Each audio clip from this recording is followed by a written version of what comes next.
Welcome back. Just hold on, man. Let me sanitize my hands. Oh yeah, you gotta be safe out here, right? It's not going out. I'm the LeBron James of like sanitations, So Mm-mm-mm. Ain't even nothing in the air. you gotta dry it out, man. Dry it out. Oh yeah, the rest of And the season been dry. Ain't nobody been playing, so I feel yeah. it. But yeah, that's how it is, man. Before we start the podcast, we have to make sure you're being safe. I'll put on a mask when I'm home, and that's just stupid. So, Oh, oh yeah, okay. I will participate as well. yeah, sanitize your hand. You know it's expensive. Hey, Loki, you're gonna scoop it up and like put it back in the bottle after. No, I got the 2 liter The, joint. damn, this nigga stole it, yo.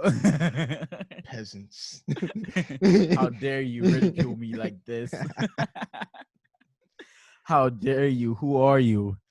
Who do you think you I are? lives on this, man. I have tiny little ones back there, and like, yo, it's a flex. Would you put it like in your belt loop? Nah. That's too much, man. That's showing the peasants a bit too much. You gotta keep it tucked. Keep it in the tuck. You see, shorty, you pull up and you're like, "Hey, I want your number, but before I pull out my phone, this is how we do it."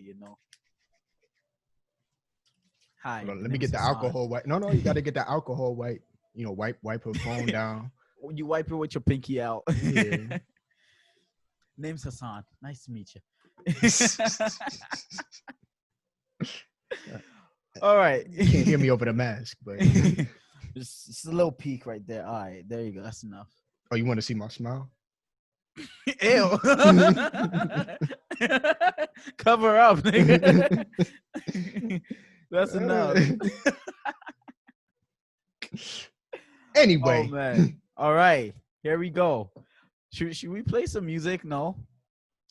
I don't know. I don't even want to risk I'll it no more. introduce us like this. Yeah. All right. Oh wow, interesting. Anyways, continue, my good friend. Introduce us like quiet. Just mad quiet. There we go. Hey. We're back. Your boys are Episode back. 2. Episode. Dos. Interesting stuff. This is just Genesis. We're just beginning. Mm-hmm. I'll take it away, my good friend. All right. As always, if you guys have been with us on our live, thank you for following us here. Thank you for joining us again. If anybody is new to the show, you can also tune in on live on our IGs. We can probably leave it in a comment or something if you're interested in following us there. Yeah. So, yeah. Thank you for coming back once again. Yeah, I think we're up on how many subscribers? Almost 20, which is interesting. It's beautiful to see. Oh, that's what's up. People supporting us. So yeah, thank you guys so much for doing this, man. We'll do this for you guys. If it's not for you guys, I wouldn't have bought this expensive ass microphone. Put my account in a negative just to do the. That don't sound too positive. Hey. Now I'm happy. Nice mic. It's nice. Nah, it is. They're good quality. High quality ones, because you guys deserve the best. You know what I'm saying? Exactly. Yeah, and that's why very luxurious. Very nice. Super nice. Tremendous quality. Oh no, we don't use that around here. We don't use tremendous. Tremendous is canceled, everybody. Yeah. The word no Trump vocabulary. Yeah, the word tremendous is canceled. Exactly. Nah, we're kidding. If you thought that was serious, then you need help. But yeah, tremendous all day long if you like. Imagine someone just messages us tremendous, like, yeah, I'm gonna piss y'all niggas off. Yeah, could you say this? You are canceled, my good friend. I mean, you said I was your friend, so how am I canceled? But anyway, I'm sorry. All right, so back on track. The HGG is going crazy. I thought like the caffeine will help it, but apparently not. It's actually making it worse. Calm the nerves. Yeah. Breathe. I'm gonna, we're gonna get right into it. Okay. And today we will give you guys a look into who we are, our own personal stories, and how we've gone to this point. Because I feel like you guys don't really necessarily know us. You just get this representation of us on the podcast. We are as goofy as this in like reality. More me than Patrick, mostly because like he could switch it off real quick. I think this dude has like two personalities, and it's Whoa. quite scary when it happens, right? But you guys don't really know us, and I want to like let's get personal. That's what I Yeah. like. Let's get personal. Should we All title this superheroes Disco? have the origin story. You should have never said that, man. I'm taking it All right, real. Luke Cage.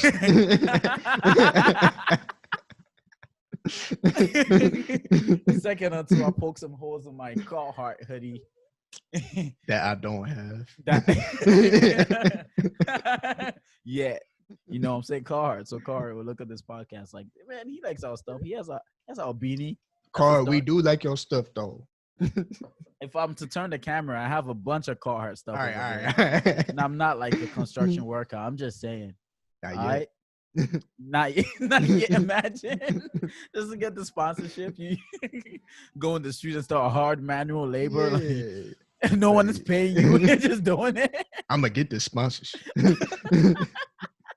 What are you building? Nothing. Get away. Get away from me. Oh man. All right. But yeah, so for anyone that's watching today, we're gonna give you a bit kind of our background. Both of us being African American males, we both are coming from different places in life. So we kind of just want to give you some insight into what that is and how Yeah. we got to this point. Exactly. You put it into perfect words, my friend. And yeah, again, back to like where we're from. They're totally different places, and like this could be like a description of like a tale of two cities of some sort. Because Mm-hmm. I'm from Ghana, you're from Cleveland. Very like separate like spots, like very different from each other. And I think that's what makes this great, because we have acquired like certain like experiences that like have helped us reach where we are and like shaped our perspectives and our viewpoints on like life. Exactly. But yeah, so before we go we go on, I want you to just give one interesting like fact about you. Just give the listener something to know about. So just one. Interesting fact about me. I don't know if it's so interesting, but one of my biggest things, I'm a super neat freak, germaphobe. So Oh yeah, no. I was kind of loving it when everybody started washing their hands and stuff. Yo, I was okay with I that. took the train with this guy, and he already had gloves way before the pandemic. I'm talking 2019. Like, We're not. Hold on. I'm talking not the latex gloves, but just yeah, he took it a step further. The dude got leather gloves for the train, man. Like, I'm on the train. You couldn't. I'm like, all right, what's up? Yeah, we're headed home.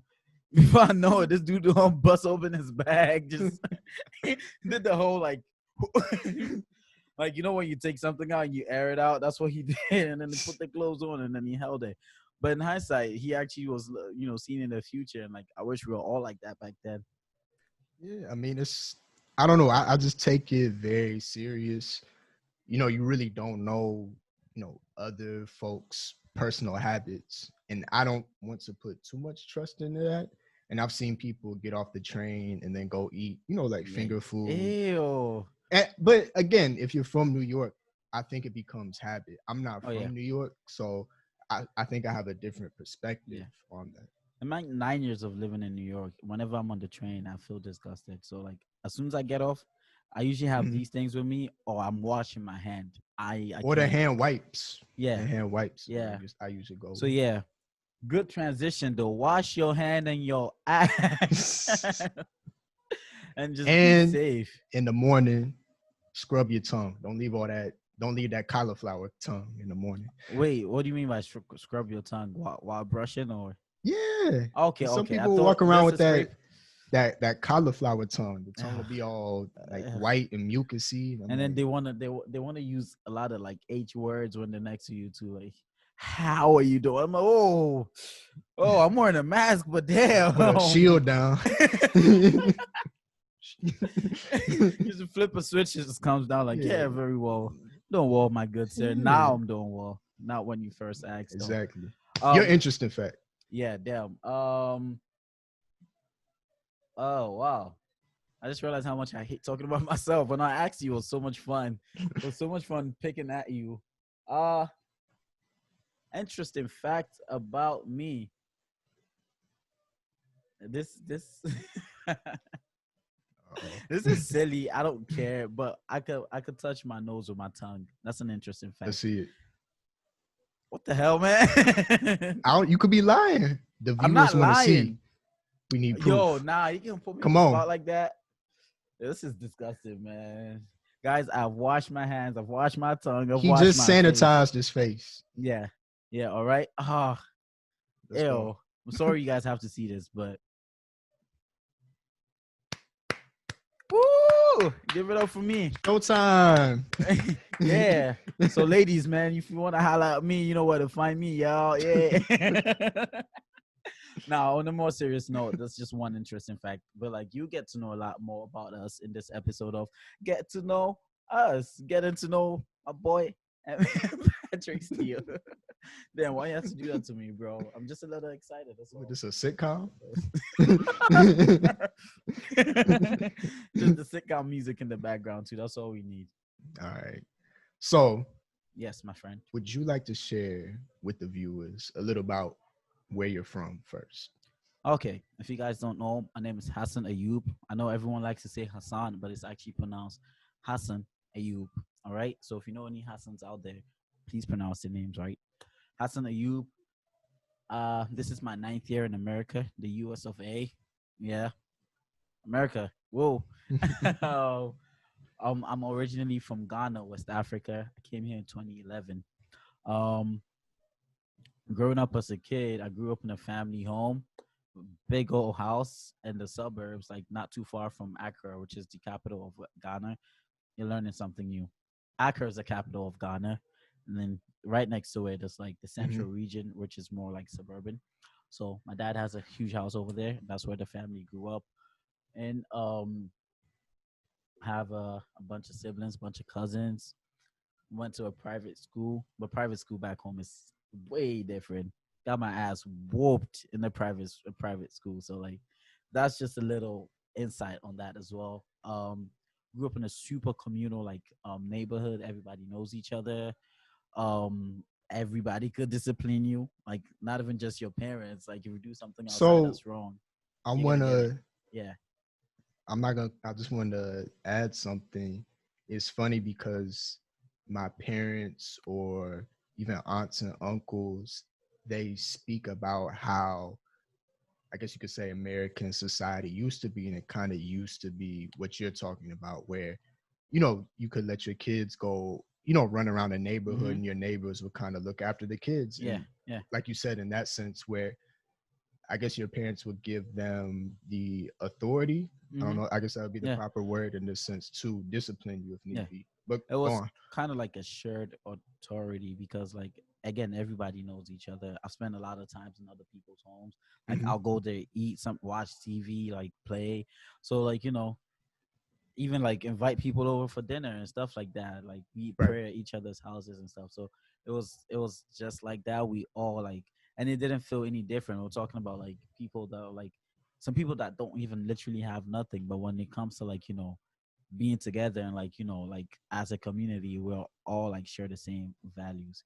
And Ghana is also like a very like religious like country. There's a lot of churches and mosques, and I think it's the most beautiful thing. I'm Muslim, so like you'll find a masjid or a mosque like right next to a Mhm. church, and there's no conflict, there's nothing like that. Like we again know each other. Pastors talk to the imams talk to the pastors, and that's how I grew up. Grew up outdoors mostly, so like go like hunting.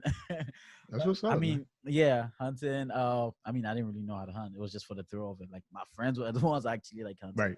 I was just going for the ride. Like fishing, playing soccer, barefoot. Like literally the definition of what a childhood is.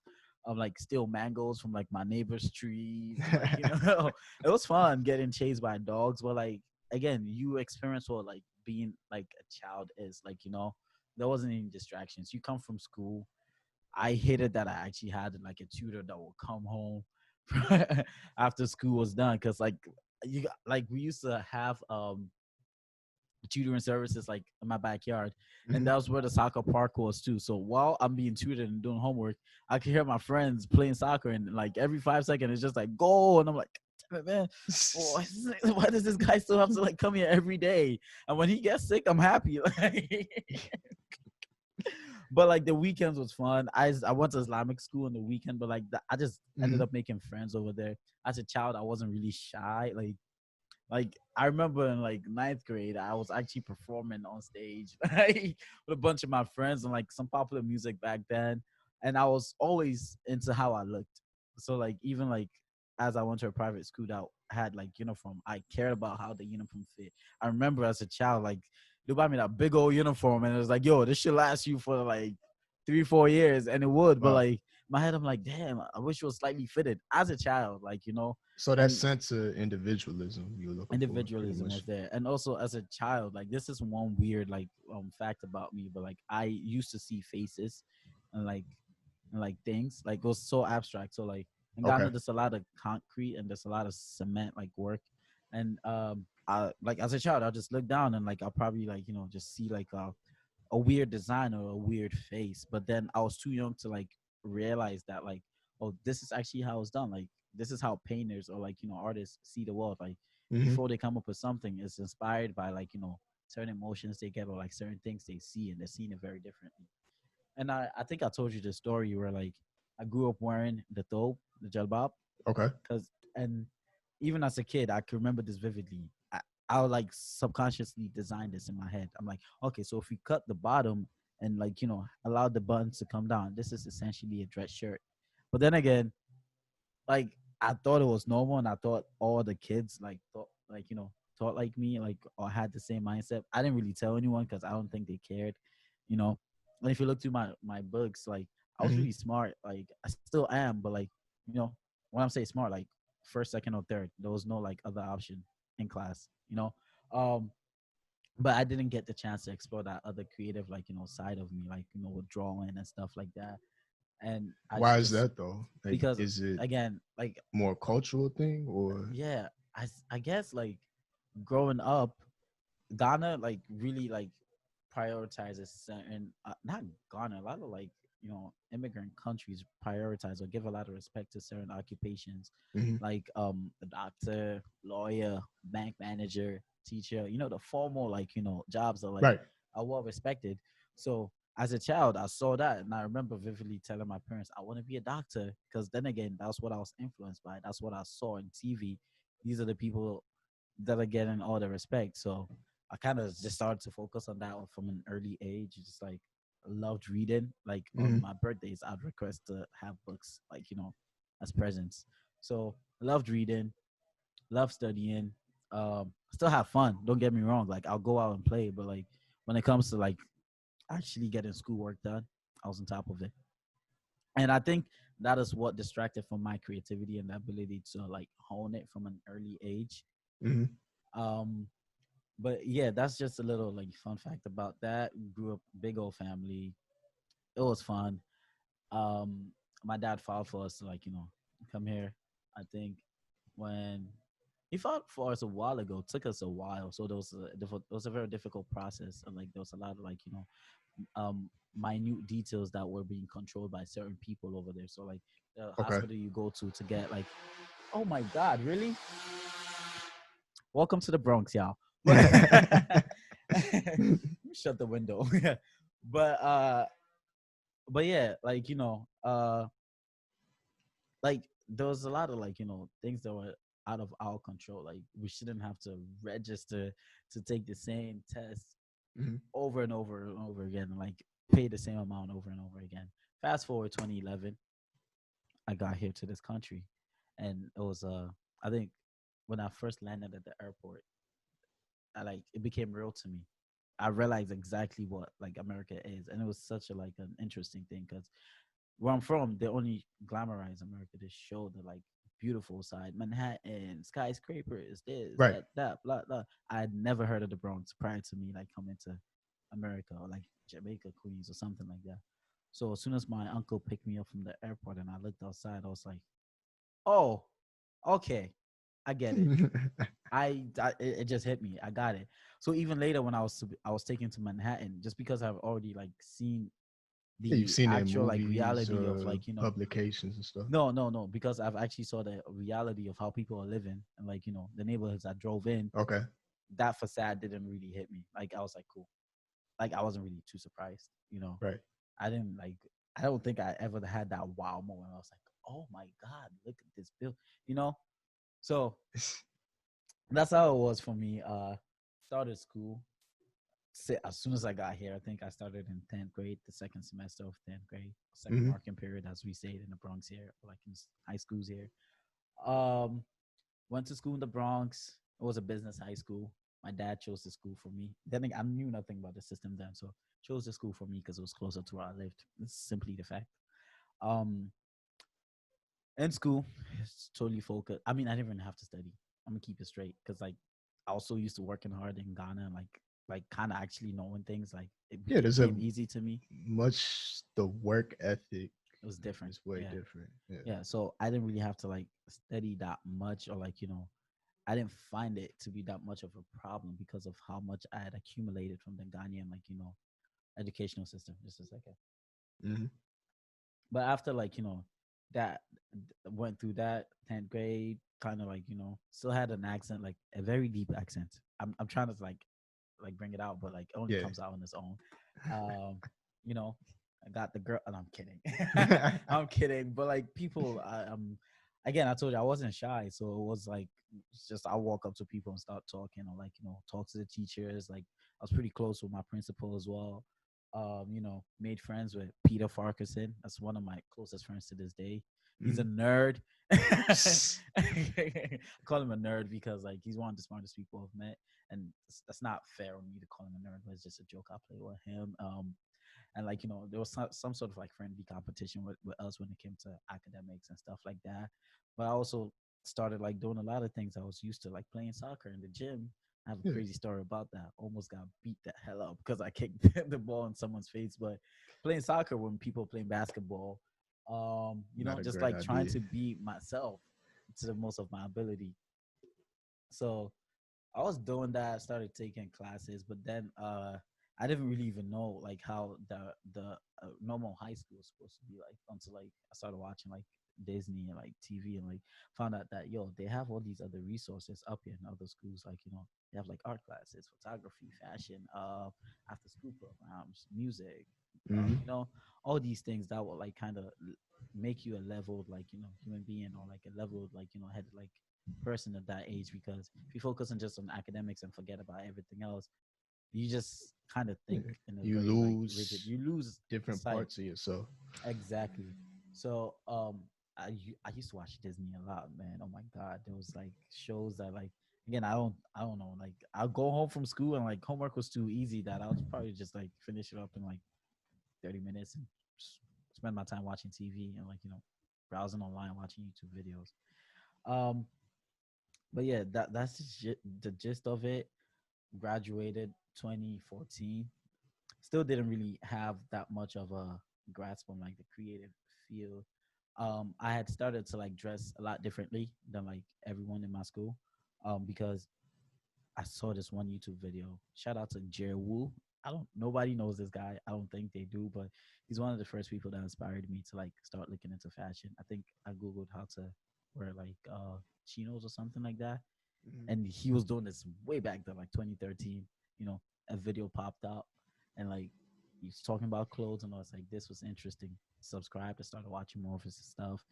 Shout out to Alpha Elm as well. I know, I know, I know how everyone views this guy. But if you're new to fashion, like new to menswear, this guy was really helpful. At least back then, before it became like bombarded with like ads and stuff like that. But I still respect him, you know, Mhm. because of like, you know, the introduction he had, or like the impact Yeah, he it had helps on me you, on I guess, start from, I don't from want to like, say you the know. bottom, but Hmm.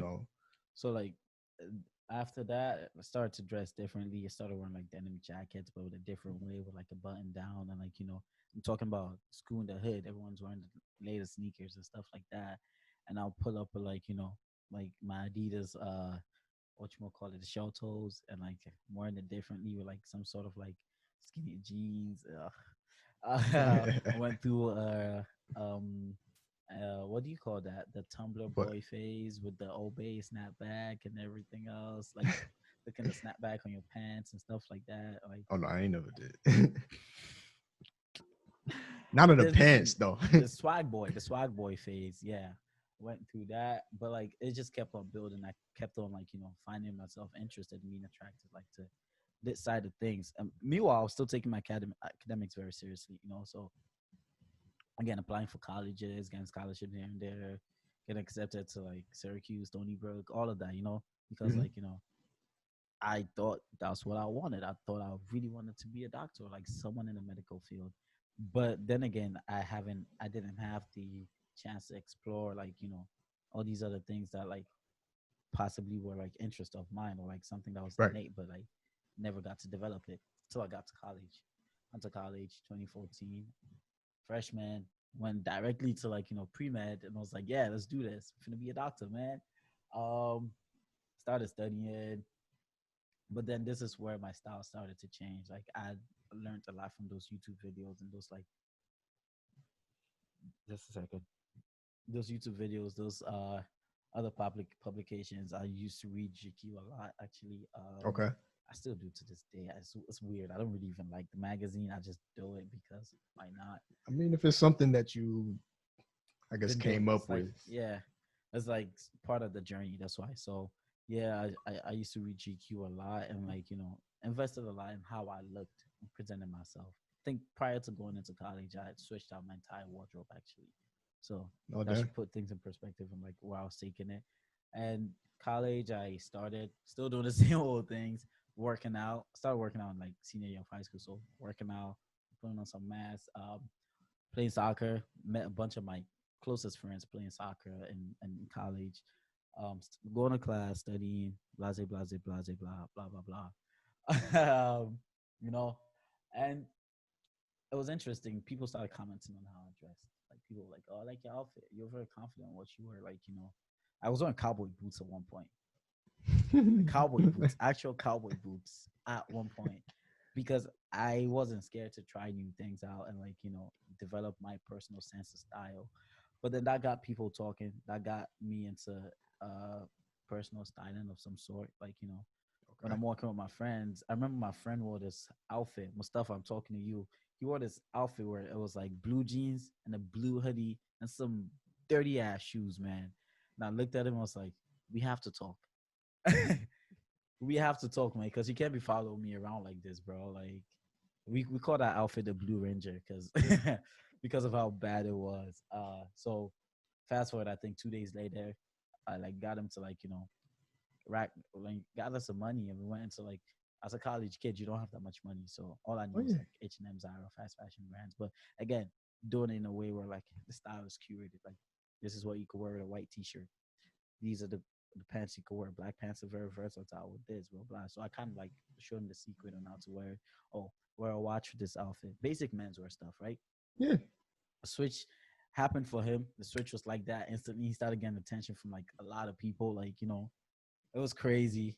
And he like to this day, I'm like, yo, I made you my guy. Like, give me my freaking credit, man. But then a lot more of the people started hitting me up for like similar services. Like people have interviews and then they'll hit me up and like I'm like, all right, cool.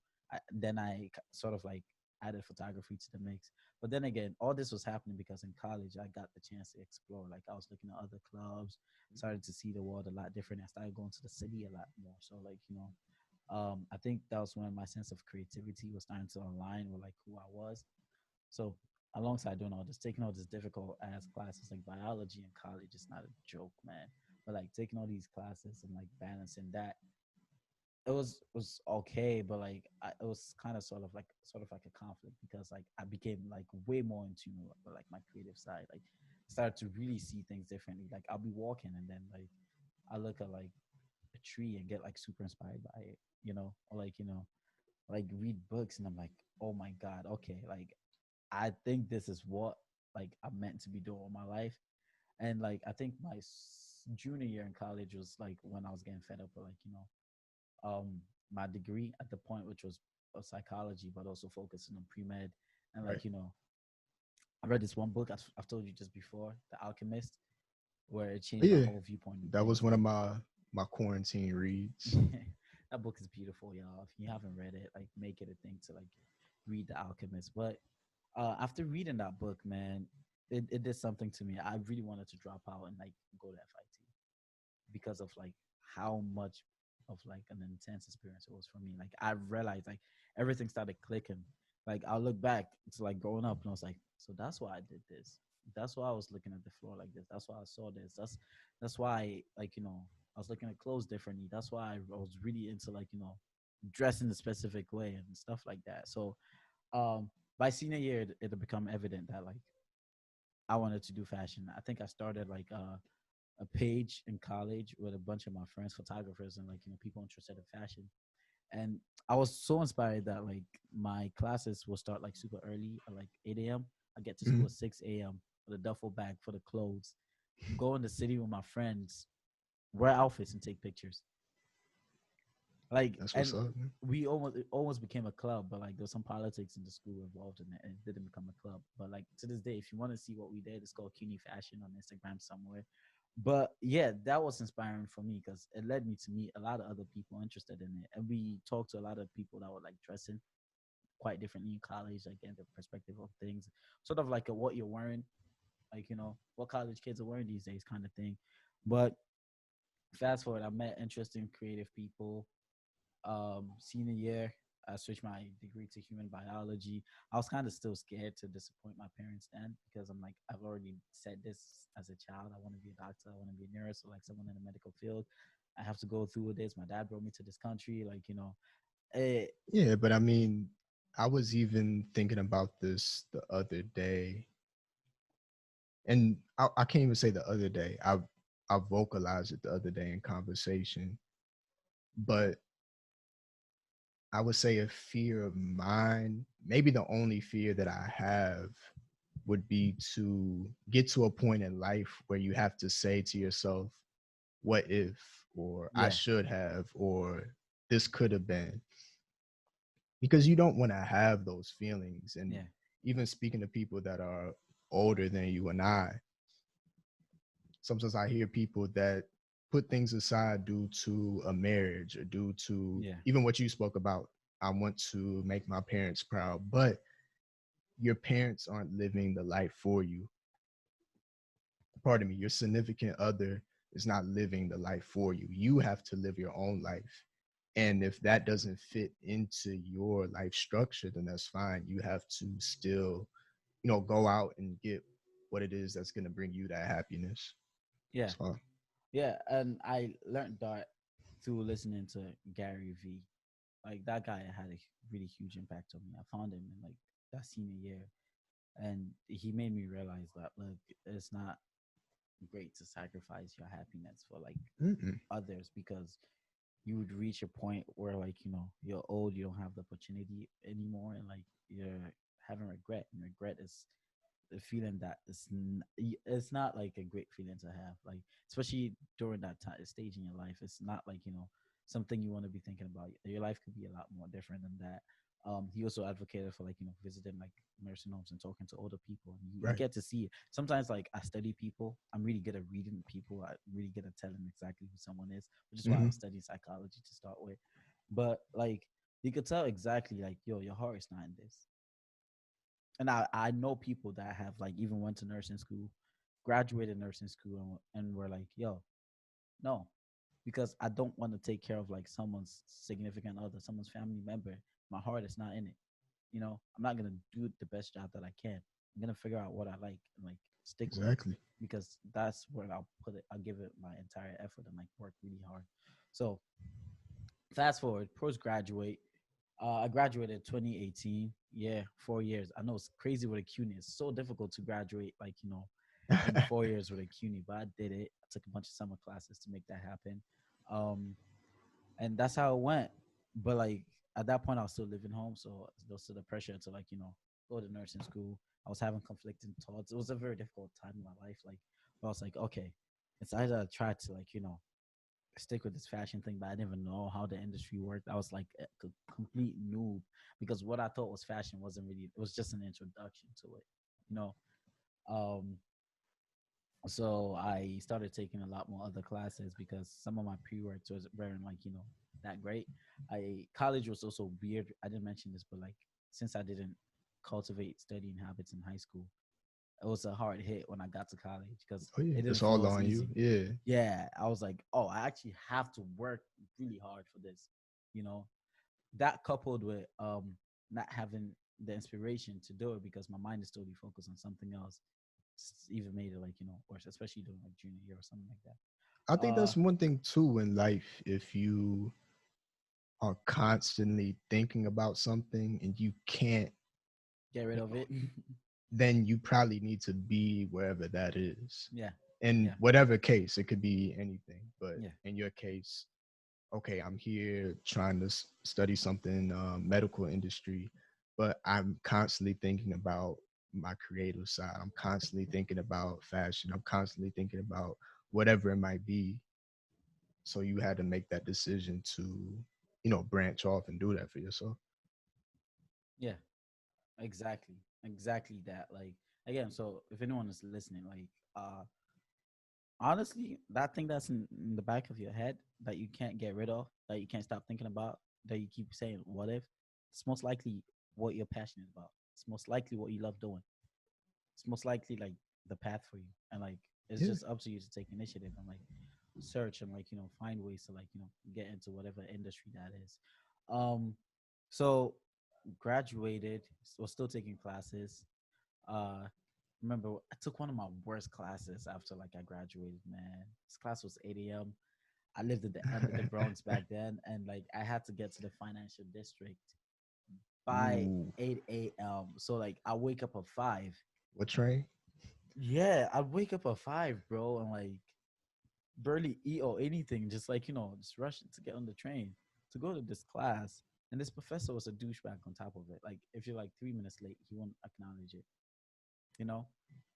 And like he gave exams that class has pushed me off the edge. So after that, to give some context, the class was started with like 30 something people. Only 4 people took the final. Yeah. I remember you telling me that too.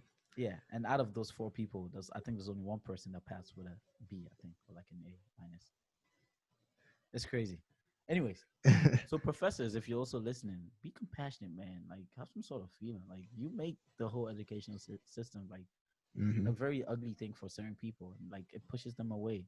You know, like you're not there to like be a barrier. You're there to give knowledge. You're not there to stop people from like pursuing whatever dream they have.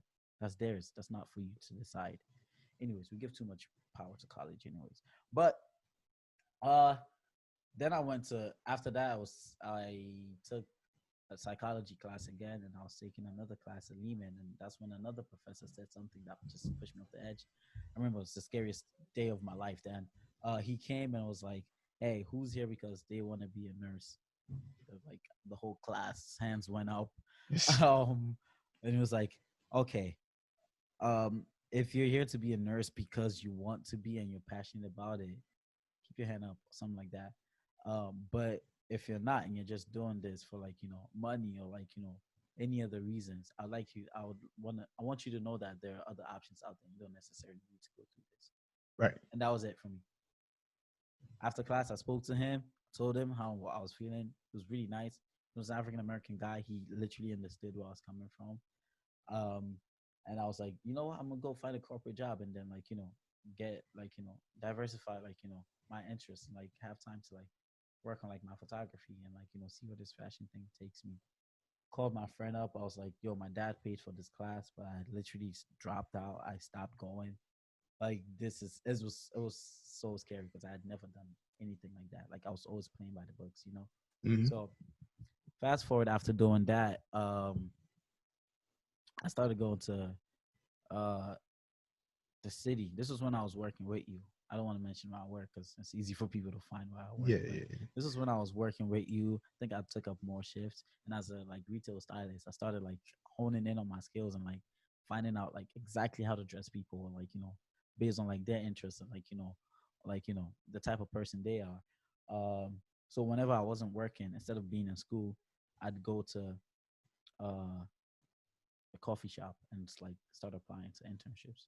You know, because after I dropped it, something kicked up in me. Like I'll just send cold emails, which is not the right way. The right way is to find an internship and apply for it. But also, like, DMing the people in the industry works, and like, sending emails out works, because that's how I got my I mean, interview. I want to say too, any way that you can come across it and you're being professional, it doesn't Yeah, really matter. and be honest. That's one thing I do. Like even in my interviews, I'm literally myself. I don't try to like act too professional, or like try to like give this false persona of who I am. I'll tell you exactly like how it is, Hmm. because if I'm gonna work with you, you need to know who I am, and like what I stand for, what my values are, and what I believe in. So that was when I started like applying. Prior to this, I had worked as a home health aide, worst job of my life. That even was also part of the decision why I left, because I was like, if I hate this job so much, and being a nurse is just like a representation of this and a bit more, then I'm gonna hate the rest of my life. So I was in the medical industry at some point, and I just didn't like it. Like that was one of the darkest moments of my life. Like I'm taking care of someone that I didn't really feel like I want to take care of you. You know. That's So fair. was working with you, started applying, was literally walking up to people and like stuff, and like when I see you wearing like a brand I recognize, like I saw someone wearing a Tom Brown like shoe, and I walked up to him. I was like, "Yeah, I like your shoes." And then we spark up a conversation, and I asked him what he does, and he was like, "Oh, I work for this fashion company where we buy up um like sort of like fashion real estate." I didn't even know that was a thing, where they're the ones that set up like these fashion like shops for people, like stores to come Okay. in the malls. So I was like, this is interesting. There's a lot of like different like aspects to this industry, but like I was used to styling, so I was like, I went the stylist route. Started interning with a few people here and there. Got a bunch of experience. Realized styling is fun, but I like styling with an impact than styling for just like editorial styling. Like I realized I enjoyed personal styling more than like editorial and like that celebrity aspect of it. Blah blah blah, Yeah. blase blase blah. So you enjoy more the transformative. Yeah, Yeah. aspect of styling than just doing it because it's cool. Like this brand is cool. I mean, don't get me wrong. I love like clothes. I love luxury brands. I love the art aspect of Hmm. clothes. I love like all of that.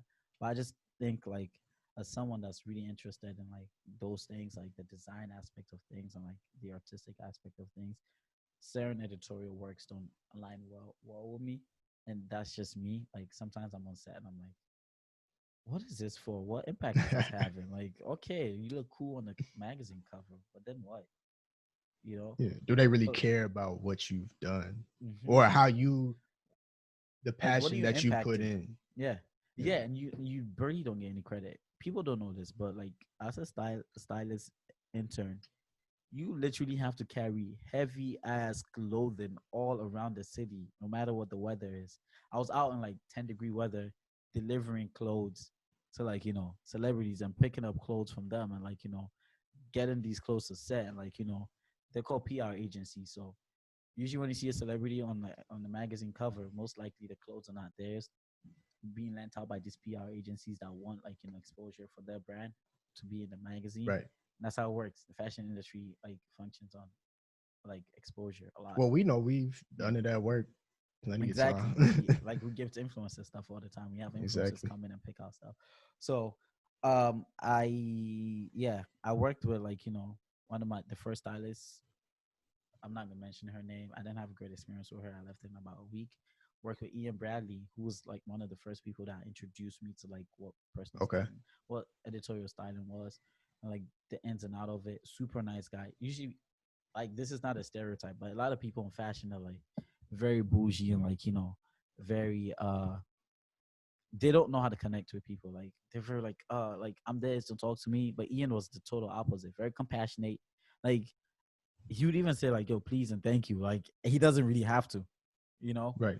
and it was such a different experience for me, and I like that aspect about him. So he gave me a lot of experience. I worked with him for like about like 6 months, and I always was looking forward to going into work because of the experiences I have with him. Like he actually sent me to one of my first fashion shows where like everybody was there. Like I'm literally talking name a celebrity, they're there. And like I had a lot of like positive experiences with him, and I'm still a friend of his to this day. Like if he needs me right now, I'll probably like get up and go because That's of what's up, man. his impact on me. So yeah, I had that, and then like once like there's the fashion calendar, especially with styling during the winter time, they don't have that much of that much gigs, and so everything slowed down. But I still didn't want to let go of this because at this point I'm still motivated. I think that was late 2019. No, late 2008. Yeah. Somewhere in the ballpark. Yeah, late 2019. So I didn't want to give up. So I like most. I think I got an email from like one of those early emails I had sent. There's this stylist called Jason Rembert. His assistant sent this email out to Shiona Turini, who was another big stylist. She's Mhm. still huge. She styles most of the very black shows. If you watch Insecure, she styles that. If you Okay. watch what's it? Quinn and Slim. She Oh, started we're that okay. as well. I think one of my first days that I met her was, or my first week, I met the director of Quinn and Slim. I'm blanking out on her name right now. Give me a second. Quinn and Slim director is gonna come up. Yeah, Melina Matsukas. I don't know if I'm pronouncing this right, but like it put me in a place where I'm seeing all these influential people, and they're just like me. You know, same color of my skin. So I was determined. I started working really hard with her assistant, Valerie. So again, like we were picking out outfits for movies. Like it was a lot more diverse than just editorial styling. Um, but that aspect of like that I spoke about earlier was still there, like the missing of like the impact. Like I know this had some sort of like message behind it, like you're doing like a super ethnocentric being represented in the industry and stuff like that. But like Right. I missed the feeling of like whenever I'm like, at work with you, I enjoy that more because like people like would even message me like, oh my god, thank you so much for this tip. Like I didn't even know I could dress like this, but like I'm very confident now, and like that's what did it for me. So I think 3 months into working with her, like 2.5 months, I spoke to Valerie and I was like, I love this. Still in the fashion industry, I'm learning a lot more about brands. I learned how to Hmm. like make pages, presentations, learn how to send emails to PR agencies. Like I was learning a lot, but it didn't align well with like what I saw myself doing long term in the industry.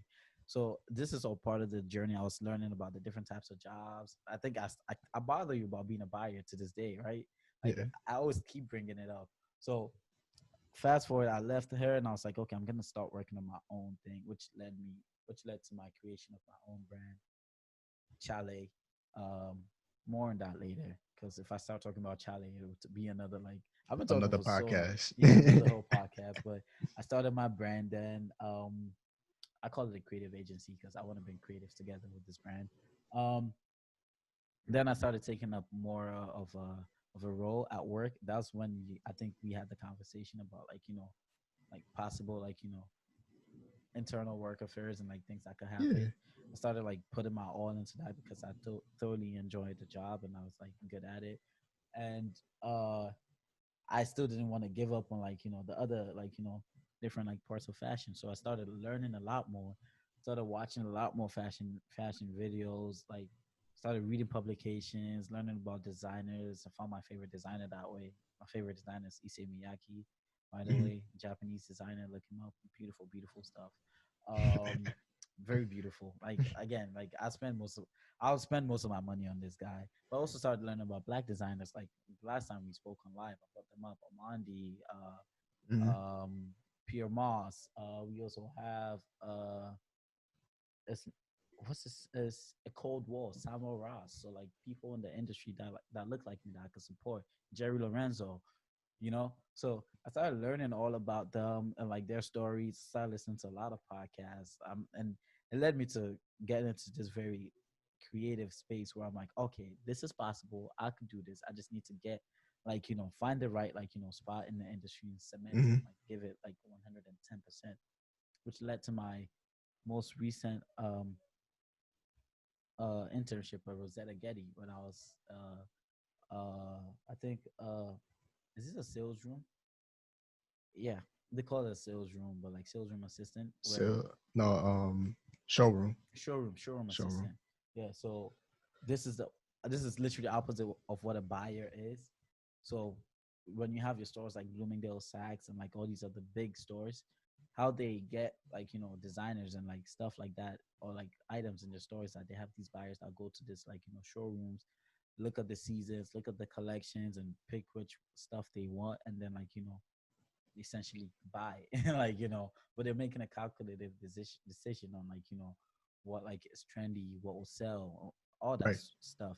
But yeah, I was on the opposite side of this, and I was learning about like the retail math that's involved in that as well. Like people don't see that side of fashion, but like people that work in fashion work really hard, man. Like you're crunching numbers, you're like sending emails out, you're like you even have to serve these people that come in, like you have to give them coffee and like stuff like that. So it was a very like interesting like experience. I really liked it.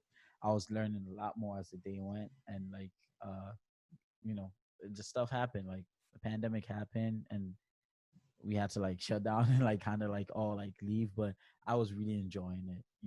Right. And it was one of those internships. This was like my first paid internships.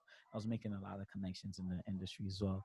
So that's like fast forward to where I was. I started looking up like what a buyer is, what they do, how it functions, and I was like, okay, so if I can kind of like eliminate the personal aspect of fashion and there's just me and the clothes, I think I'll enjoy it a lot more because I genuinely love clothes. I think you see the work. Like sometimes I get too distracted by it. I just love the clothes so much. I love how they're made. I love like the creative direction aspects of it and like what story a design tells, like quality and other like aspects of it. So fast forward, I'm looking into buy. I'm still I mean, post pandemic, we'll see how the industry folds out because the pandemic affected the Right. industry like tremendously. I just said tremendously. It affected it like in a very like crazy way. Everything is like, again, fashion was works in a cycle, but like it's kind of disrupted right now because the manufacturers aren't being can't make this stuff because they can't go to your factories. Your retailers can't stock their stuff because Exactly. manufacturers are not making. So I want to see how the industry pans out.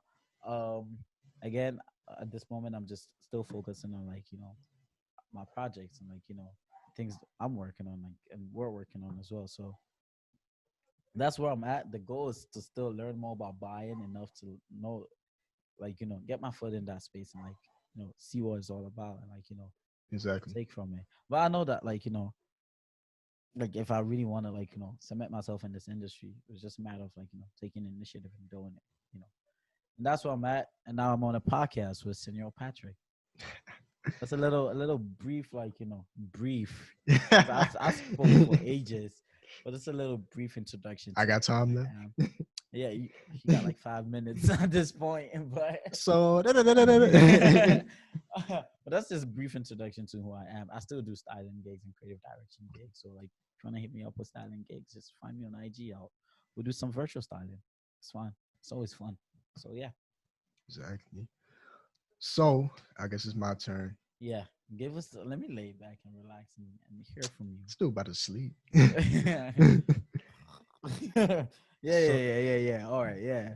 That's good. You grew up, yeah, that's nice. um, so I am from Cleveland, Ohio. Ohio, baby. I'm sorry. What type of accent that? Nah, I don't know. I used to watch Jake Paul and Logan Paul, and they said that once. And anyways, Oh, okay, okay. I got you. I got you.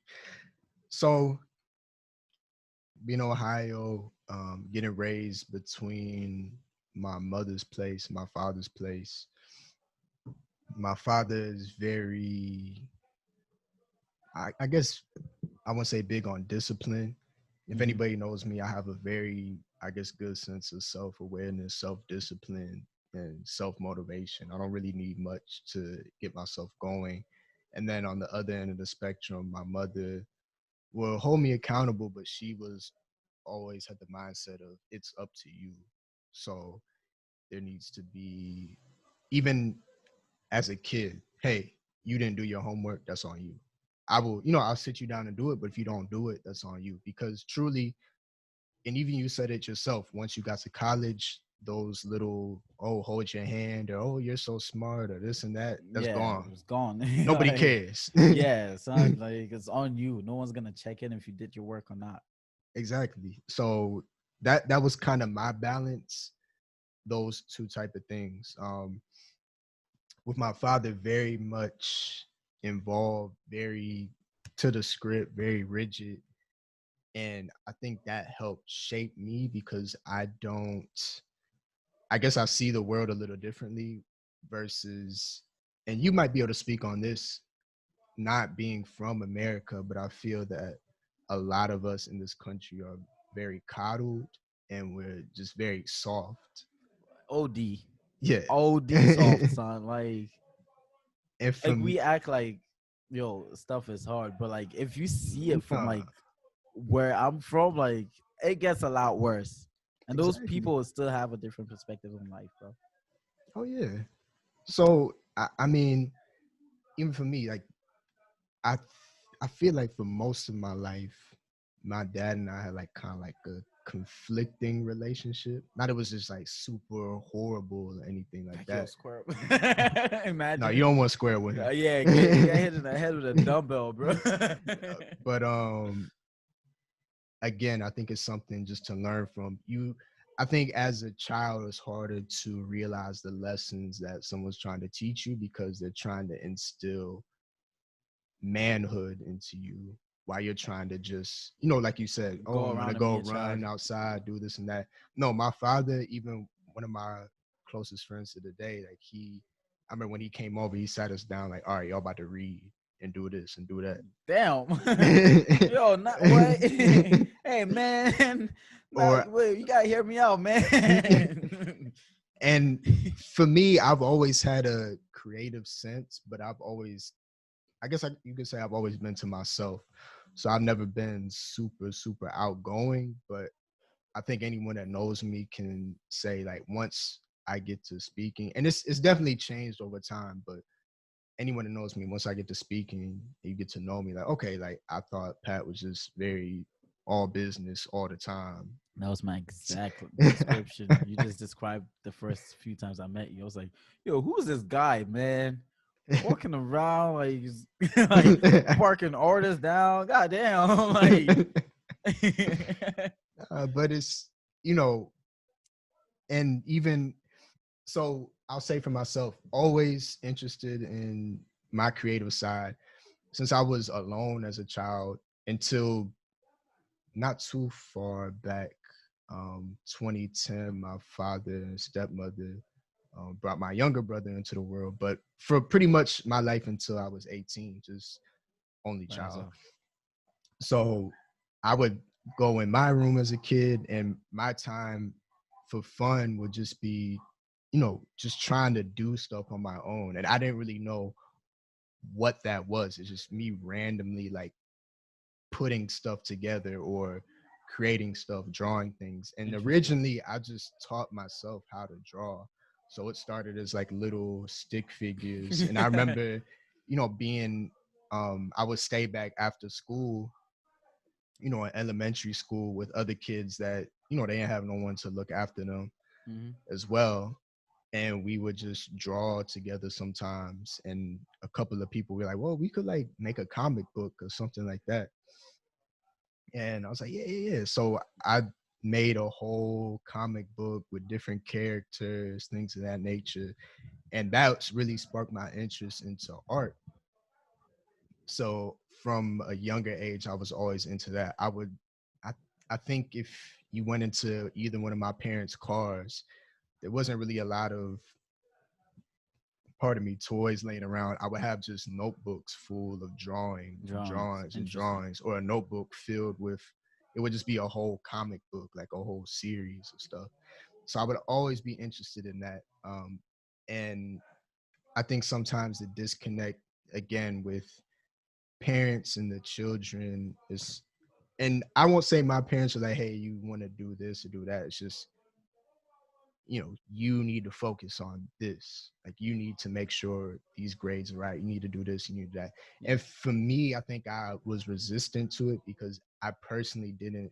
see school as much of a challenge, except math class. But when I Oh, really I hate apply, math. Math was bad for me. It was terrible, dude. Like oh yeah. I was good at everything else but math to this day. But even when I actually applied myself, and I remember it was a high school class, and my father, he's like a math genius. So this dude can do math all day long, no problem. Wait, give me And a second. That's for your dad, bro. That's for your dad, man. He's doing something a lot of people can't do.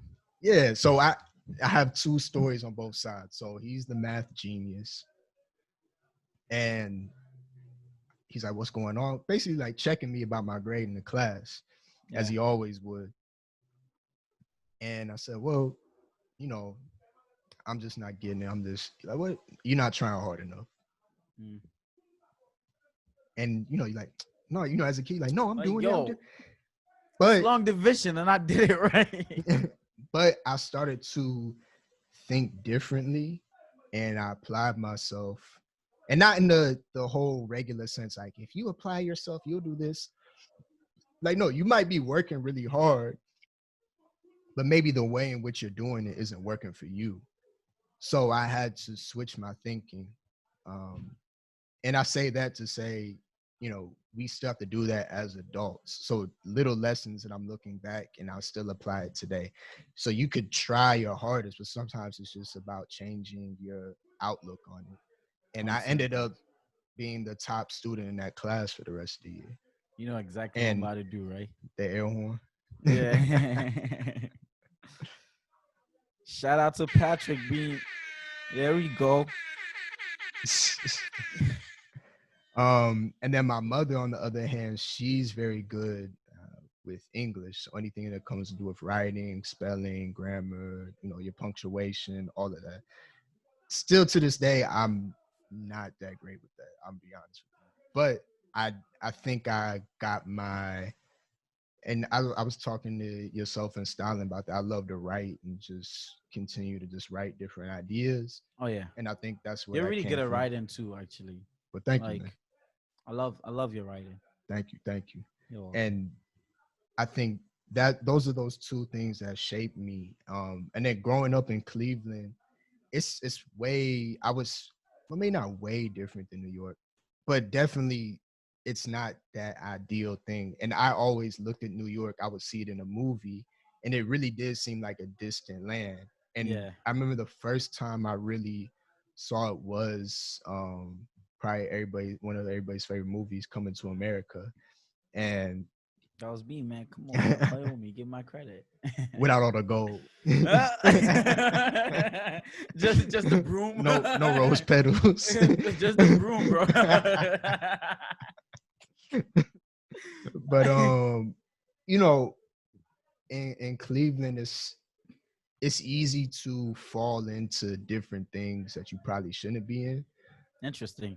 Um, I you actually know, want to touch on that. Uh, this is what I heard. It is easier in the suburbs to kind of fall into like certain, like destructive acts. You know exactly what I'm talking about well, because not of even like I'll say how much this. free time you have. Is that true? Because I haven't lived in the suburbs, so I don't know the lifestyle there. Well, you have the suburbs, you have the city, you got the hood. So, for Touch the hood. me, I grew up. Um, my father, for the most part, well, I would say pretty much all of my childhood, teenage years until 18, where he moved, we stayed Euclid, which is in Cleveland, off of 185th. Anyone that knows that's from Cleveland knows off of 185th by the Omni Park building. That it's like this little tiny office building, and then Willow is across the street, and then you got the Sidewalk Cafe, all of that good stuff. So that definitely wasn't anywhere near like being like one of the worst parts, anything like that. But Hmm. you know what I'm saying? You can go like deeper into the city and things of that nature, and it gets a little more, it gets thicker in the woods out there, Yeah, so yeah, to speak. yeah. Um, I never really got myself involved in anything, but I definitely knew people and seen that and like heard things, and it's saddening because you see people that have a drive, but maybe they put the drive into Something the else. wrong focus. Yeah. So, but my pops will always try to keep people on track. Like I remember, you said when you came up, you felt like your own individual style. I would kind of do the same Hmm. thing. I remember as a kid, my dad would dress me. I used to hate the way he dressed me. So You're I like, would yo, I stuff would with me, man. have clothes in my book bag. Like I would put it on the bottom of my backpack, so clothes, shoes, and then I'll put like lay a folder on top of that, and then put books on top of that, and then I would get to school. Once I got to school, I would Switch go to that the whole bathroom, style up. yeah, and Yeah. change, and So then school's your runway. She's like, they don't know about that, man. and You then walking around with finger guns? no, no, no, That's get not. dead It's not a that, Disney movie, bro. get dead that. uh, and so I guess I live most of that, like my early stage of childhood, like up until about, I want to say, sixth grade or so, just kind of like to myself more so. And then once we made a transition, because I went to school wherever my mother lived at, Hmm.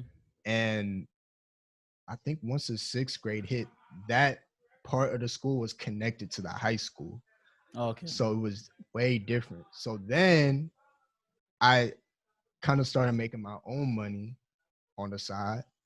And, you know, I would buy my own clothing, do my own thing, buy my own CDs, whatever it was. So I would just hustle, like doing whatever. Like I'm not gonna sit here and name off everything I was doing, but one of the things, like me and my one boy, we would like make CDs for people and like take Oh, it to it makes school and sense, right? stuff But like that. yo, if you're Yeah. I mean, if you're one of these Gen Z kids, you probably don't know about this, but Nah. CD players were huge back in the day, fam. Mm-hmm. Oh my god, I remember having Walkmans, bro. Oh yeah. Walkmans, man.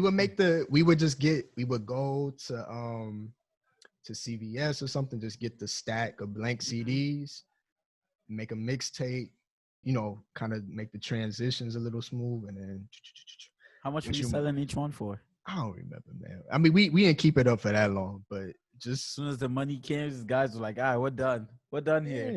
yeah. But so, and then with my mother, she would, keep everyone in check too. Like, yo, what are y'all doing? This, that, there. But everyone had a different way. Yeah.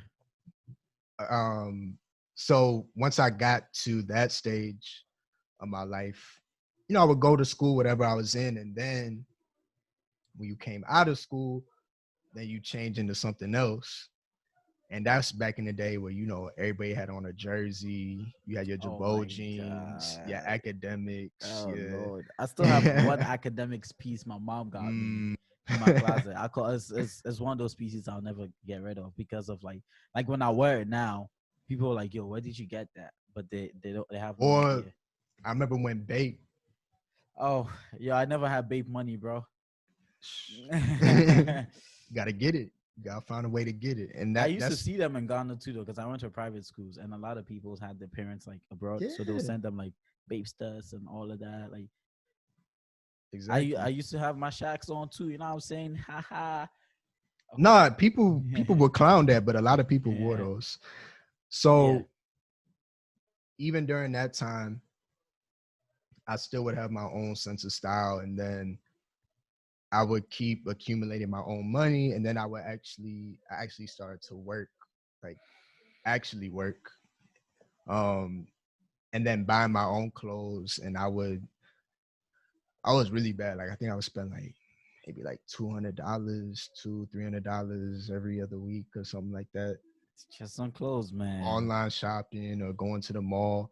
I remember there was a store in Metro Park in the Beechwood Mall in Beechwood Place. And Beechwood Place is kind of like, it's, I would say, it's kind of like the high class mall, Mm. you would say. More so then than now. Now, Yeah. a lot of like foolishness be happening. But Now I feel you. Back then it so, was a lot different. yeah, I mean, back then it was something to go to, but now it's just kind of like more a commonplace, I Mm. guess you could say. Interesting. I mean, it's still where you go. Like that's where Nordstrom was. That's where Saks Fifth Avenue, so on and so forth. Yeah, So that's where I would go to see, different clothing, different and different style. designers too. And I'm like, yo, I like this. And I remember going into Metro Park and where you would see Obey and then learn about that. And I Oh yeah, I didn't really know the full story behind the brand. And then you learn about Shepard Fairey, you learn about everything behind Obama's campaign. It's mm, like, oh, that's interesting. And in high school, I would try to just dress on my own, like a little bit differently than how others everybody were. else. Yeah, Exactly. So I always had that sense of, I guess, creativity, but I didn't really know what it was I wanted to do. I was like, am I going to go to school for art? But I was like, you know what? Let me just try out fashion. So we'll probably come back and talk more about ourselves. We'll keep revealing more about ourselves, but yeah. just to, As time goes by, yeah, you just can to, ask questions too, so we'll know like what oh aspects to yeah, focus on. we're we're happy to answer any questions. So I ended up going to Kent State University. Really good fashion program. It's in Ohio. And if anyone's listening that's trying to decide on a school, I would recommend at least looking into it. It's gonna be a smaller college town feel, but it was cool. It was a cool program. You learn. I think my only thing was that, again, when you are trying to please other people. So I was in one relationship with a girl I was dating in school, but it's just that Nameless. was not, it wasn't favorable to the environment that I was in. So, okay, I won't speak to these, because it's no secret the fashion school will be filled with other women, but that wasn't like my main priority. But it's like I would like to make friends and make Oh yeah, connections. But because that's how collaborations come up. Come yeah, up. Yeah, and you sacrifice a lot of that, to please someone else. But that's just a yeah, mistake. Just to kind of touch on what you said earlier, just so viewers, if anybody that's watching us feels like they're going through something like that, again, whatever that thing is that it keeps bothering you, it's in your brain, it's in your head, it's in your heart. You need to go to that because you need something in life that's gonna pull you. Like, yeah, it has to be pulling you there. hmm and So, it'll always pull you. That's one thing I like mhm, to add. It'll always pull you. Like again, like you probably dream about this. Like you when you wake up, the first thing on your mind is usually like that. Like if you find oh yeah. yourself not being able to escape it, that is the thing. So in the fashion school, and I had been to New York prior to that, just to kind of speed up my story. And we just being there was very awakening. And I think maybe we saw some stuff differently. It's like, you spoke about your friend that was walking around with the blue jeans and the blue hoodie and stuff. The Blue Ranger. But when I went to New York, I was like, yo, this is crazy because everyone just has their own individual sense of style. Like literally anything that you see, this sense of style, everyone has their own individual. So what you saw as like a crazy outfit, I might have seen as, okay, this person is just doing something that I Totally haven't seen different. Yeah. before. Yeah, and I really appreciated that. And I tried to get my sense of style together before going there. So I packed like my favorite clothes, things of that nature. Oh, And obey. nah, it was a lot of different things. But I definitely had an Obey hat on. I'm not even gonna Of lie. course. See, But I knew it. but everybody here did too. So I No, don't hear that's true. nothing. I had an obey hat too. Yeah. So it was very, I don't know, it was great. And that's when I knew like I wanted to come here because there's clearly something here for pretty much every and anybody. Fast forward a little bit, and I'm in the fashion school, and I go to New York for a semester, so about what, 5 months or so, Mm, and study at the studio Kent State has here. I was doing an internship with Nylon and Socialite, which was, it was cool, but again, there was just something that I didn't enjoy. It wasn't anyone there as a person, I would say. It was just I didn't know what it was. Certain nuances, like Yeah. the atmosphere sometimes too. I mean, to me, it was just sitting there and I don't know. It was cool because you just had the freedom to come and go as you please. Mm-hmm. But I, I would try to ask and see like, hey, what do you need today? I mean, whatever it is, I'll do it. If you want me to just Yeah. clear out some emails, I can do that. Doesn't matter. You want me to grab lunch? I'll do it too. Yeah, like I really don't Anything. care. Yeah. Yeah. I'm the So same way. yeah, like I'm not here to really complain about anything. I'm here to So work, so let's work. exactly. So I do that, and while I'm here, I came across kind of the same thing where they had a list of places you could stay at during the semester. So you could, sublet or do your own thing. There was this place called 92Y, like the Upper East Side or something like that. So I stayed there, and there's other students from different schools there. There was a lot of people from Hunter College there. What were they doing? They stayed there. They were living there. Oh wait, you said Upper West Side, right? Or East Side? East Side, East Oh, Side. I know that place. I've been to Yeah, that spot. I know yeah. exactly what you're talking about. A lot of people go there and like give talks and things. I Yeah. remember when I was there, Nas came there. I think Jerry Seinfeld, a few other people. So, Interesting. anywho, that's when I even like yourself, I have one person come to me because like, oh, they're like, I like how you dress. And one of the kids, he knocked on my door. He's like, hey, I'm about to go to this job fair. He's like, how do you think this I look. looks? And I was like, no, no, no. Pay me So $500, sir. no, I was like, look, just come in. I was like, okay. And I don't have like extra clothes just on hand. I had a tie because I was working somewhere. I went out and tried to get a job as well, like working part-time as I was taking the internship. So he had on this old man tie, and it was like one of those wide ties. So I said, hey, like just put on this slim tie. Yo, I hate those white ties, man. Burn if you have one. Yeah, do something like this with your hair, and maybe like if you can taper the pants a little bit. And then he was like, whoa, like he's like, dang, like this looks different. I'm like, yeah, like these are like small things. Subtle things, yeah. Exactly.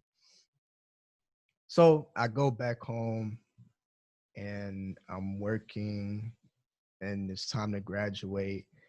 And in another relationship, Playboy over here. No. All like everybody, like great people, but so I move. Her and we move in together, but again, it's like, is it the right decision? Well, you moved Should together in Ohio? No, in New York, in the Oh, okay. Bronx. Yeah. Okay. And I literally, it was like a week after I graduated. So Damn, that was quick. yeah, I was like, let me, like, whatever, I'm doing it.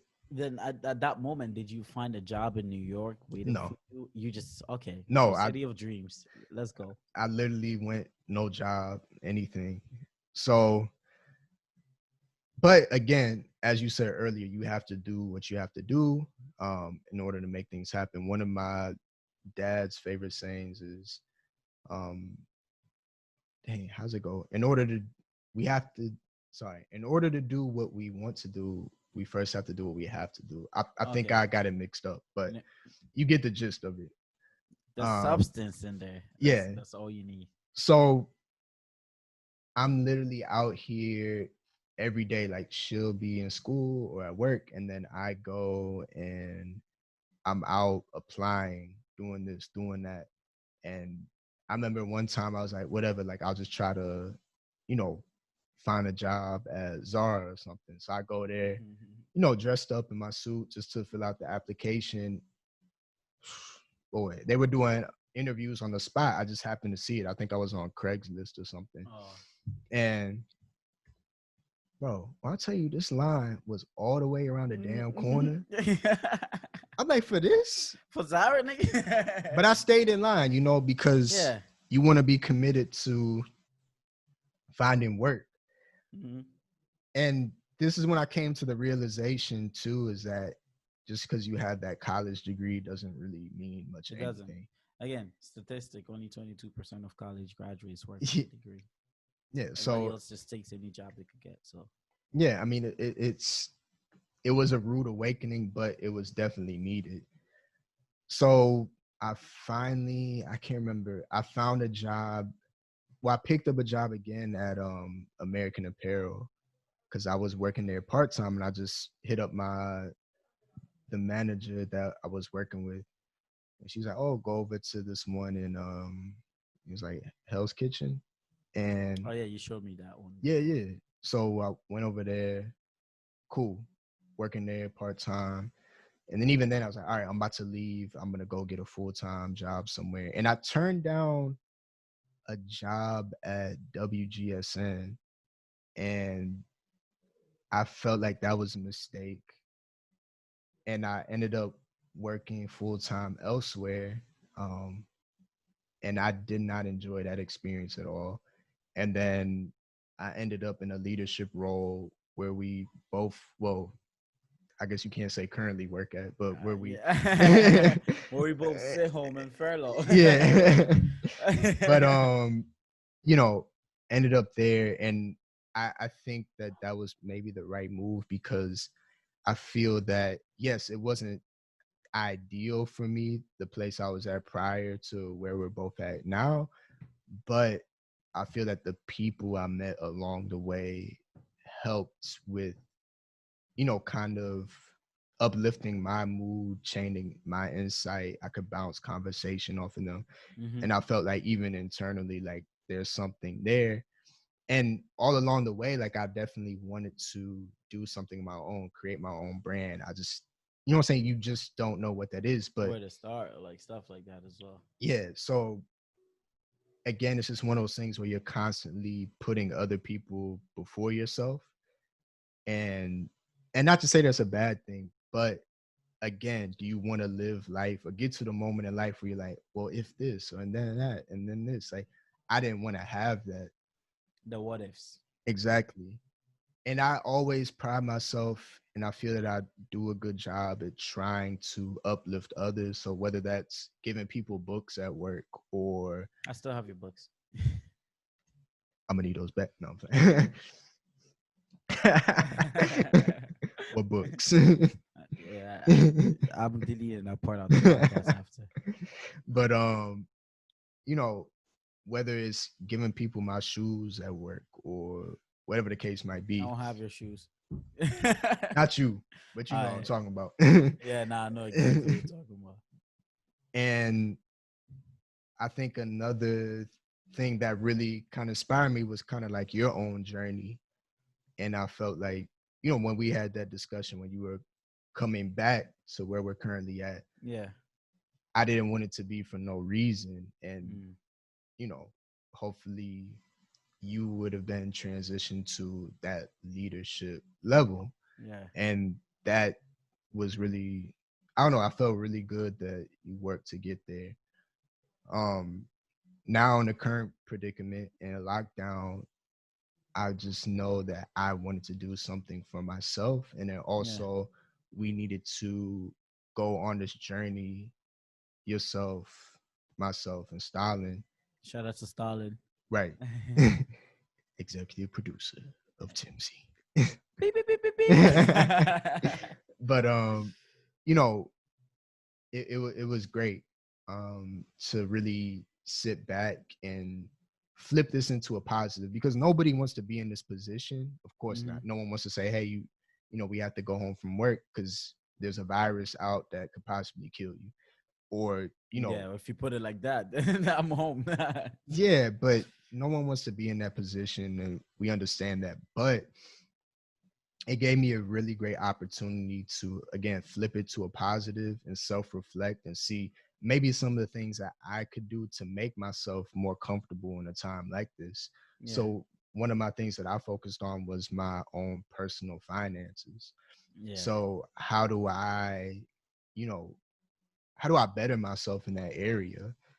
And one of the things that I always, you know, I guess pride you on is that when I was at work, I would just get so focused on driving that business. I need to, exceed these Mm-hmm. goals, this and that there. And we did it. We did it consistently. Yeah. And we exceeded what the The goal was expectation was. exactly. But I felt like I was just too focused on that. And I'm like, I have to sit back and I need to start going back through fashion publications, looking at things, studying design. Because Yeah. I used to do that, but now I felt like so out of touch because I was only focused on On like one work. thing Yeah. only and one company only. Yeah. And I think you catch me like having conversations with people or work, like long conversation about designers and stuff. You're like, Yeah. yo, what are you doing, man? Like sometimes these individuals are not even buying anything. And I'm like, oh, but wait, that jacket. You remember when he released it this season, that season? It's like, oh my God, and then boom, like, and you're like, yo, this guy over there, like, Yeah. but And it's because there's interest. That's why. exactly. And so thinking back to a lot of lessons that my parents had taught me. So flipping it to a positive, my mother would say, you always have a choice. And simple as that. So you got a choice on how you want to look at this. And then my father just always discipline. Like, you know, you have to have that sense of accountability. And it's up to you to figure it out. And one thing that he would always say is man up. And a lot of people take that in a negative light or see it in a negative light, pardon me. And I feel like what he was communicating to me is that sense of accountability. Like if you're a man, you have that sense of accountability. You own things, you're Mm-hmm. responsible, you You get garner your others' stuff respect. done. Exactly. So I'm thinking about like, wow, I really haven't saved my money the way I should have, because think about it. If you have your personal finances together, you should at least build yourself a 4 to 6 month cushion anyway. In case And of I any get disaster. everyone's earnings are different, Would not be able to, yeah. But but so are lifestyles as well. oh yeah, Yeah. but you have to pay yourself and make those Yeah. sacrifices. So even now, I haven't eaten. I think today might be one of the first days that I've eaten lunch during You, this whole you lockdown. made it a point to like, highlight that prior to like, the dumpling balls was so good, man. No, they were, but I think I haven't eaten lunch pretty much. I want to say maybe since the second week of this. If I don't know if I'm 100% correct, but I would say around that ballpark. Um. Anyway, I think the feeling that was always in me is that I need to get out of my own way, and I need to incorporate other people and like work on these relationships and tell people, you know, what I think and see in them. But I'm more so an action person. Like I yeah. like to show people and do things.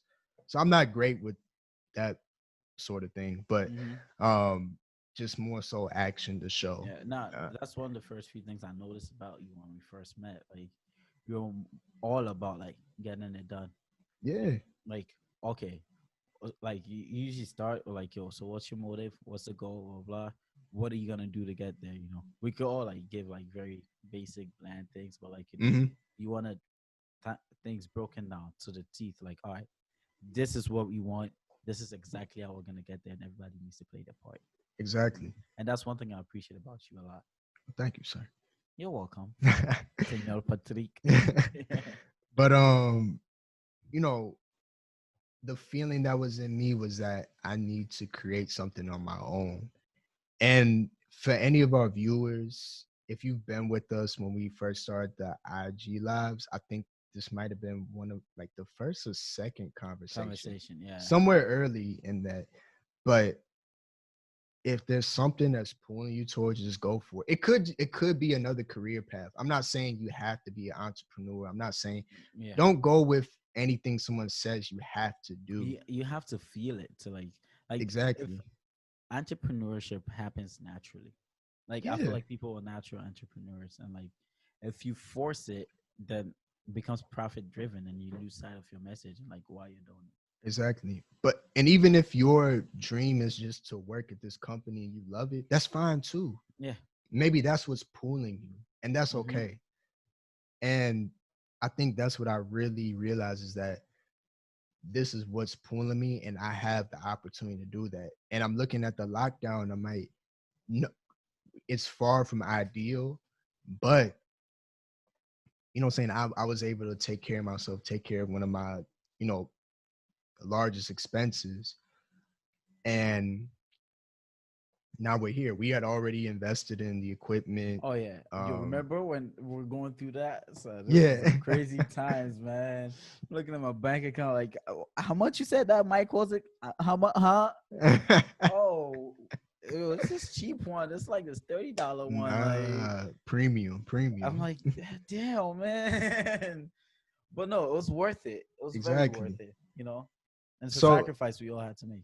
exactly. And I mean, to give y'all, that's kind of like a condensed version of my personal journey. But I guess for me, it's just been about, you need to like push yourself and motivate yourself. And another thing, my pops always taught me is that just get rid of the word I can't Oh from yeah, your vocabulary. yeah. Like I can't and I quit.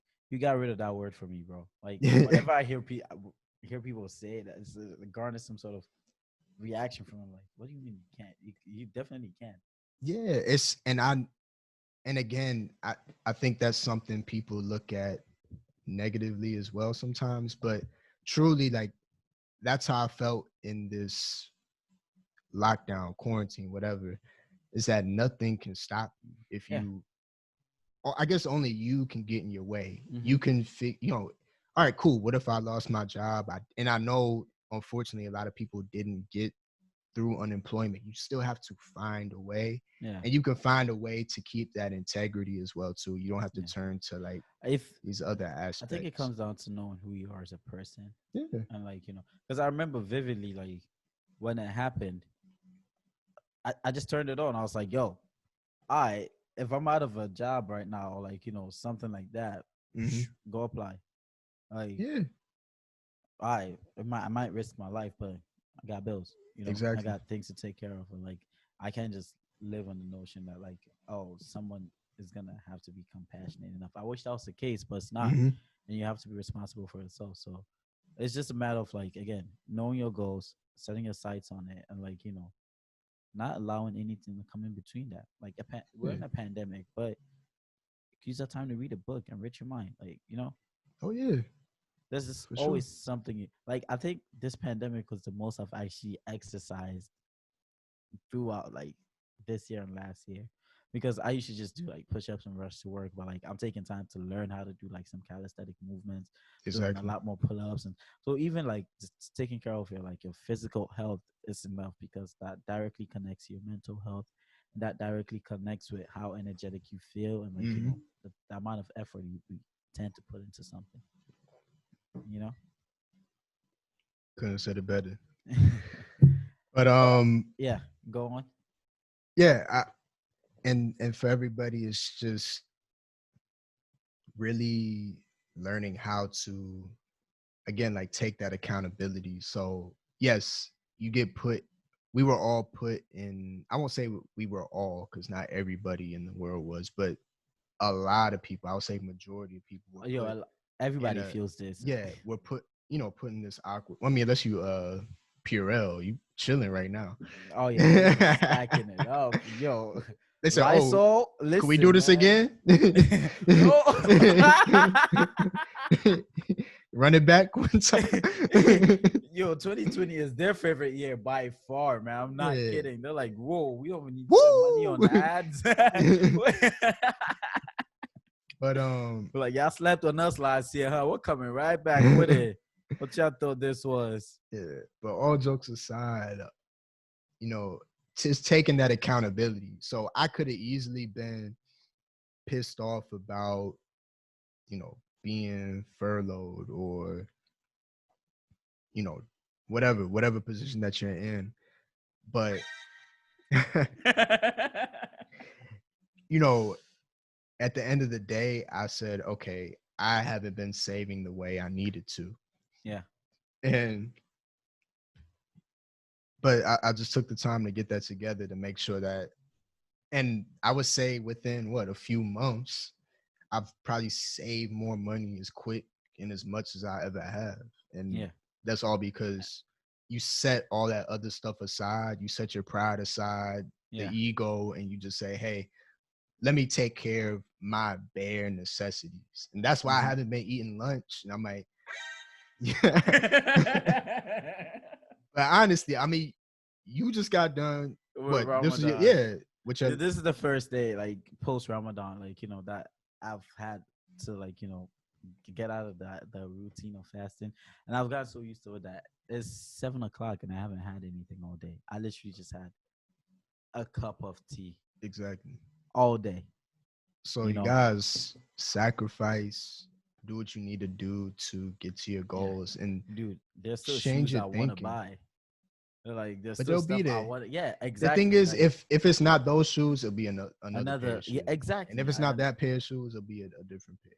Yeah, So like you inspired me to start saving a lot, and I set a goal, and I'm close to it.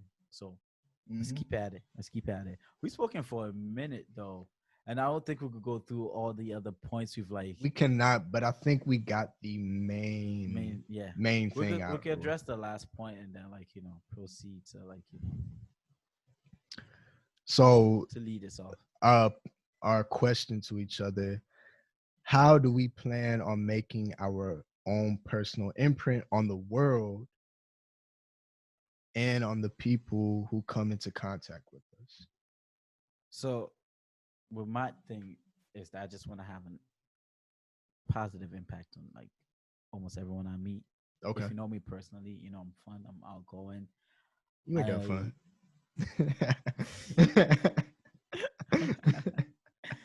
I'm outgoing. When it comes down to it, I'll give you one of the best advices like you'd ever ask. I'm good at that. Uh, my main objective is to spread empathy and like compassion like Mhm. amongst each other, which is what actually led me to start like working on my brand because it was one thing that was very absent from the industry I found myself within. Which is why I personally love Ian Bradley so much because he was one of those few people in the industry that has that aspect that like you're a human being, I'm a human being. Besides, Right. behind all of this, we're here to like create and like I appreciate you as a human being first and know how to address people as such. So empathy, compassion is one thing I'm trying to garner, which is why I call my brand Mhm. a creative space because like I want people to know that you're accepted here. Share your ideas. We could all build this, and like let's do it together. But like let's also put kindness and like be empathetic towards each other and Right. like appreciate each other as human beings. So that's my imprint. Like even if I'm super successful, I think that's one aspect I'm maintaining throughout. Like like you could have all the riches in the world, you can have all the properties and everything, but if you're a douchebag, what does it do? Like you're just Mhm. essentially not impacting people the right way. You know, and I think once you do it, it's also very how should I put it? Empathy and compassion is it's like it spreads like wildfire. I don't Oh know if yeah. that expression is the right one, but like if someone sees you being kind, it's almost as inspiring as it makes Yeah. you feel good in the moment too. Yeah. So Treat others the way you like to be yeah, treated. through my jobs and my exploits in the fashion industry, I just would like to bring that to the industry as well. Like letting people know that it's cool to wear $1,000 pair of jeans, but that shouldn't make you feel like you're above anybody else. Nah. You don't agree with that, but like listen, the $1,000 is what's getting. You see how his voice is cracking, like you said, 1,000. But it's cool to Well, be no, in no. this I'm industry, the agreeing. I'm bougie, agreeing. yeah, I'm the agreeing bougie with you. lifestyle. It's cool to have it, but that shouldn't make you a douchebag. That should actually like have And those jeans shouldn't define you. you're just wearing it. You can still wear those jeans and go hang out with your regular friends or regular people. Like Hmm.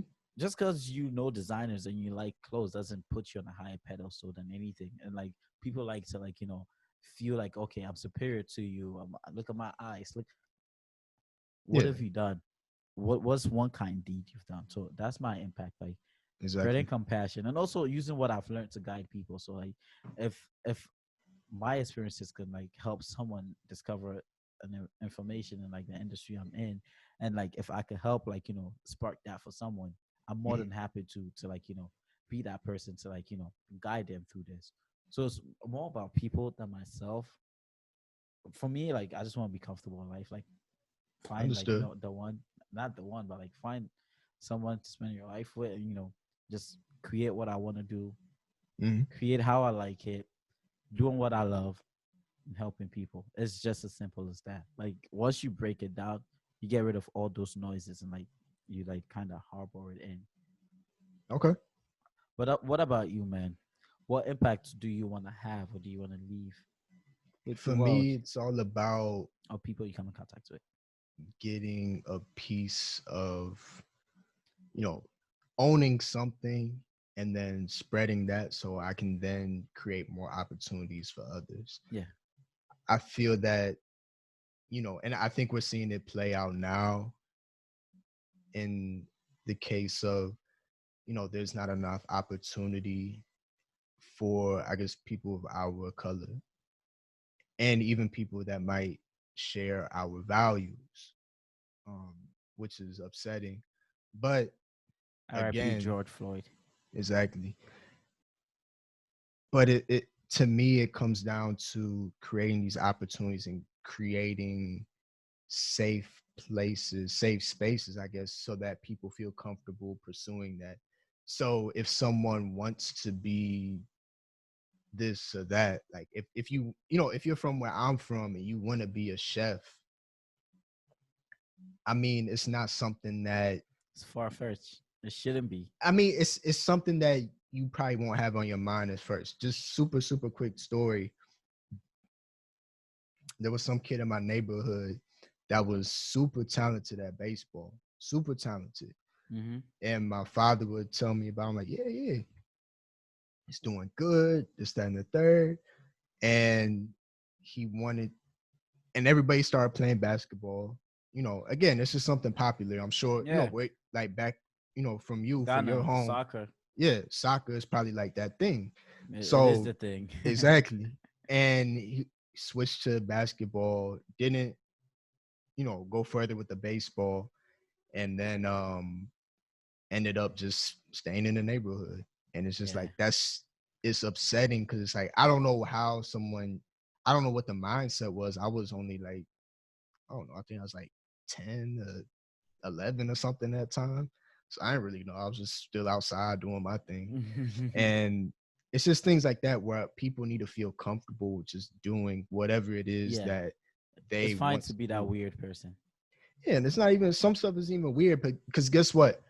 If your thing is like you're afraid of how someone might view you, or you're afraid that you won't be cool, or all this shit that doesn't matter, Secondary stuff that doesn't. Yeah, I bet you all that fake love that you'll still get it anyway. Because if I bet you if you show up and you're the black Gordon Ramsay, and you have you're making restaurants your all money. over the Like world, it's not even. people are gonna want to be close to you. Yeah, Trust and believe that. So that's one thing I want to do is just create opportunity and like make sure everyone has a voice.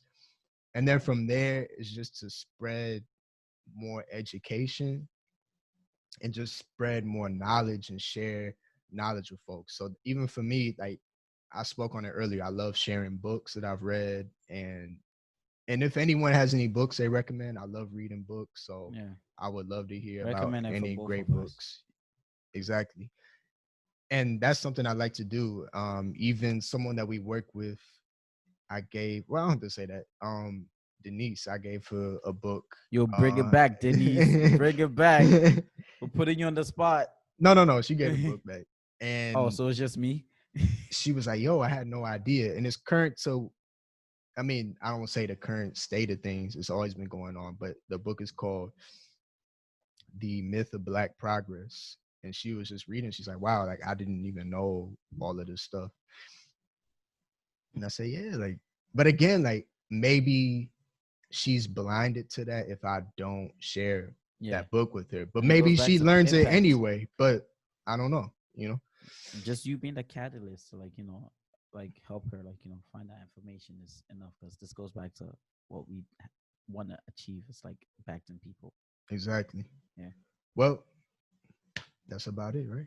that's about it, ladies and gentlemen. Yeah, second episode is done. Thank you guys so much for tuning in. We love you guys. We appreciate you. We promise It's the next week will Tmsi boy. be much more Yeah, we're exciting. learning as we If go. you weren't We're on the edge of your seats. Oh yeah. Oh, this was fun. I feel like we actually had a very beautiful conversations. You guys will get to like kind of have a feel of where we're coming from and why we're doing this. To start with, shout out to our executive producer, Senor Stalin. I need to stop calling people Senor, bro. Yeah, you're obsessed with that. I don't know, man. I live in a very like Hispanic neighborhood, so yeah, it's rubbing off for me. Got Um, you. Shout out to Stalin. Thank you so much for what you do. We really appreciate your work, Hmm. man. You know, thank you guys so much for tuning in. Don't forget to subscribe, turn your post notifications on. We need that and like the video. Like it And because it gives the algorithm a reason to push our stuff out there. Just keep supporting. You were oh gonna yeah. say? Oh, keep educating yourselves. Positive mindset. Take accountability, and change how you're looking at things. Even I would say someone that's been a mentor to me is Samara, Yeah. um, someone we both work under, and she recommended this book, The Seven Habits of Highly Effective People, and the author stated in there, sometimes it's not the problem, but it's the way that we're viewing the problem. Yeah. Yeah. So just something to keep in mind as we go through this journey. I think we should make a list of all the books we've mentioned, and Yeah, share. I Yeah. can do that Yeah, for sure. we'll make a list of the books we've mentioned and share it with you guys. I'm personally gonna curate my list as well, but then again, it's just up to you to like take initiative and start doing it. So, Exactly. thank you guys Timsy so Book much for Club. tuning in. The Timsy Book Club that has a nice ring to it. But yeah, thank you guys so much for tuning in again. Don't forget to like and subscribe, like I said earlier. Give us a comment. What did you like? What would you want to see? If you have any Hmm. questions for us, just leave it down there. Let's keep the discussion going. You'll most likely catch us on your IG lives, which is usually on Fridays, 9:30, 9 o'clock. I'm sorry, Damn, you in the Fridays wrong at time. 9 o'clock. Dude, I haven't eaten all day. Let me live. Fridays at 9 o'clock, and until next time, stay safe, protest safely. R.I.P. George Floyd. Right. Justice is gonna be served. Peace. Peace.